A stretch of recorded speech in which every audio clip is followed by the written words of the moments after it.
بسم اللہ الرحمن الرحیم نحمدہ و نصلی علی رسول الکریم۔ انسان بھی کیا چیز ہے، تھوڑی سی بیماری آتی ہے تو کہاں سے کہاں پہنچ جاتا ہے۔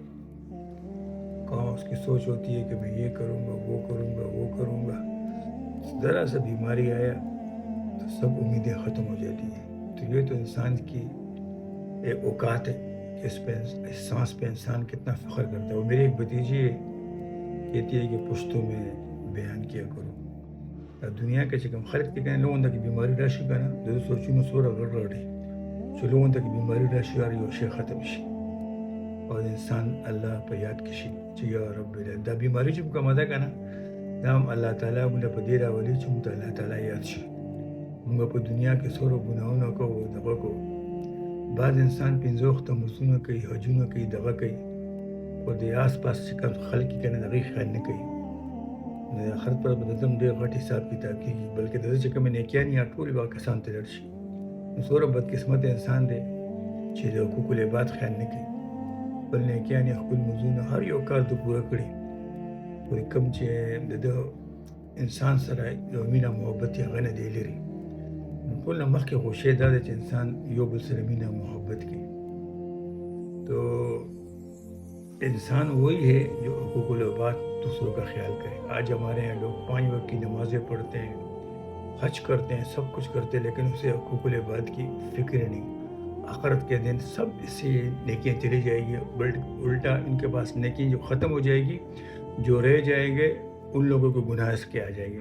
تو میرے بھائیو یہ جہنم میں چلا جائے گا. آج ہمارے یہاں نمازیں بھی بہت بڑی بڑی ماشاءاللہ سنتوں میں سنت پہ پورے، لیکن حقوق العباد کا خیال نہیں کرتے. لوگوں پہ ایسا ظلم کرتے ہیں جیسے ہم نے کسی کا جواب ہی نہیں دینا. بس میرے بھائیو وقت بڑا تھوڑا ہے، ہمیشہ یاد دلائی کرتا ہوں. میں کہہ رہا تھا کہ جب انسان میں کوئی بیماری آتی ہے تو اسے سب کچھ یاد ہو جاتا ہے. یہ بیماری بھی ایک تحفہ ہے اللہ کی طرف سے کہ ہمیں کم از کم اللہ کی یاد تو آ جاتی ہے. نہیں تو اگر انسان ساری عمر صحت مند رہے تو اسے اللہ کی یاد نہیں رہتی. یہ ہیں وہ لوگ جو اللہ کے بڑے قریب ہیں، وہ ہر حال میں اللہ کا شکر ادا کرتے ہیں. لوگوں جو دین سے ایمان سے دور ہوتے ہیں میرے بھائی، تو ان کے لیے بیماری بھی ضروری ہوتی ہے تاکہ بیماری آگے اس سے اللہ کی یاد میں آئے. تو بس میرے بھائی اللہ تعالیٰ ہم پر ہر قسم کا رحم کرتے ہیں، لیکن ہم سمجھتے نہیں ہیں. ہم سمجھتے ہیں کہ بس جو کچھ ہے ادھر ہی ہے، باقی دیکھا جائے گا. نہ میرے بھائی، دیکھا نہیں جائے گا.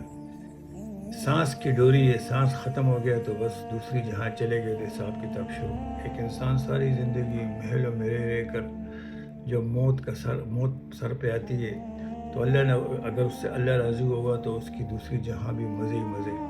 لیکن اگر سارے زندگی محل و مرے رہ کر اللہ ناراض ہوا تو میرے بھائی جہنم اس کا ٹھکانا ہے. تو ہر وقت اللہ کی یاد میں رہا کرے اور جس حال میں اللہ رکھے خوش رکھے. کل میں ایک بندے سے بات کر رہا تھا اسلام کے بارے میں، جہاں وہ اتنا سخت تھا، کہہ رہا تھا کہ میں کسی چیز کو نہیں مانتا. ہم نے تھوڑی سی محبت پھیلائی، تھوڑی سی محبت کی، اپنے آپ کو نیچے رکھا، اسے اوپر رکھا. میں نے کہا تو سب سے بڑا حال ہے، اللہ نے تجھے کتنا خوبصورت بنایا اور اللہ کا رسول ہم سے بڑی محبت کرتا ہے. اس تھوڑی سی باتوں سے میرے بھائیو جو کہہ رہا تھا کہ میں کسی چیز کو نہیں مانتا ہوں، کہتا کہ پڑھاؤ. میں نے کہا پڑھ بسم اللہ الرحمن الرحیم لا الہ الا اللہ محمد رسول اللہ اشہد ان لا الہ الا اللہ واشہد ان محمد عبدہ ورسولہ. تو بس میرے بھائی یہ تھوڑی سی محبت کی ضرورت ہوتی ہے. اگر آپ بھی آس پاس تمہارے جو لوگ ہیں ان کو محبت ہی دے دیا کرو. اگر آپ کے پاس کچھ بھی نہیں ہے، آپ کا دل سخی نہیں ہے، آپ کنجوس ہے، تو کم از کم چند الفاظ اچھے دے دیا کرو تاکہ انہیں حوصلہ ہو جایا کرے. یہ حوصلہ بھی بہت بڑی چیز ہوتی ہے میرے بھائیو، کسی کے لیے اچھے الفاظ رکھنا، محبت کرنا. تو بس میرے بھائیو اللہ تعالیٰ آپ لوگوں کو، ہم سب کو، میرے کو توفیق دے کہ ہم جب اللہ کے پاس جائے تو کم از کم شرمندگی نہ ہو. میرے بھائیو آج کے دور، آج کے لحاظ سے اگر ہم دیکھیں نا، ایسا ظلم نہیں ہے، ایسا کام نہیں ہے جو ہم نے چھوڑا نہ ہو. سب کام ہم کر چکے ہیں. اللہ اکبر. حضور پاک صلی اللہ علیہ وسلم نے فرمایا کہ عنقریب قیامت آ جائے گی، اور قیامت قریب ہے میرے بھائی. ہم دیکھیں جتنے بھی جو بھی حضور پاک صلی اللہ علیہ وسلم نے کہا تھا وہ سب کے سب پورے ہو گئے. ماں باپ کو ایسے مارتے ہیں، بہن بھائیوں کو ایسے مارتے ہیں، رشتہ داروں کو ایسے مارتے ہیں، رحم نام کی چیز ہی نہیں۔ تو میرا بھائی جو اپنے ماں باپ اور بہن بھائیوں کو نہ چھوڑ تو دوسرا تو اس کے لیے کچھ بھی نہیں ہے۔ تو بس اللہ تعالیٰ ہمارے لیے آسانیاں پیدا کرے۔ یہ نادان ہے، نہ سمجھے، انہیں معلوم ہی نہیں کہ جو وقت آنے والے کتنی کٹھن، کتنی زندگی ایسی ہوگی کہ انسان کی چیخیں ہوگی اور یہ ہوگی۔ بس اللہ تعالیٰ ہم سب کو آسانیاں پیدا کریں، ہم سب بڑے گناہگار ہیں، لیکن اللہ نے الحمدللہ، شکر الحمدللہ کہ ایک راستہ کھولے توبہ کا۔ تو میرے بھائی موت سے پہلے توبہ کر لے، ایسا نہ ہو کہ دیر ہو جائے۔ تو مجھے حکم ہے اذاں لا الہ الا اللہ محمد رسول اللہ۔